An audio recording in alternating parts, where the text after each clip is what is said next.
Bizdə bir atalar məsəli var, atalar misal var. Deyir, qurunun oduna, belə deyirlər də, yaş da yandı, yaşın oduna, quru da yandı. Belə bir, bəzən yerin də dəyişirlər. Olur. Yəni insanın günahı yoxdur, insanın səhvi yoxdur, insan daima özünü doğrultmağa çalışıb. Təbii ki, bu insanlara aiddir, bu başqalarının oduna o da yanır. Elgiz Əkbər, bu kişinin günahı nə idi? Son vaxtlar doğrudan da o Elgiz Əkbər dedikodudan uzaq idi, söz-söhbətdən, qeybətdən uzaq idi Elgiz Əkbər.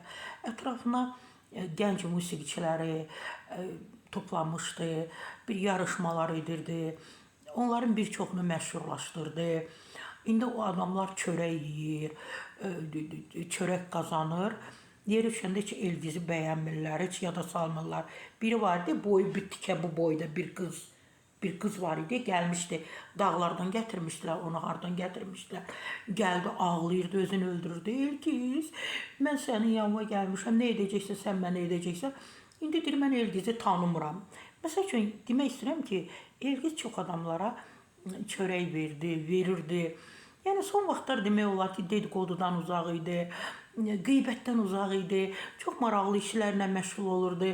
Ətrafında elə müğənnilər vardı ki, onları belə dəvət etmişdi, əyləşdirirdi ki, o adamlar doğrudan da peşəkar müğənnilər idi, amma yaddan çıxmışdılar, unudulmuşlar. Elgiz Əkbər onlara belə deyərdim ki, can verdi, qan verdi. Onlar belə oxumağa həvəsləndilər, görünməyə həvəsləndilər. Birdən, amma mən düşünürəm ki, Elgiz Əkbərlə, Elgizlə gərək işiniz olmayaydı. Elgiz, mən sizi yenidən gözləyirəm efirlərdə.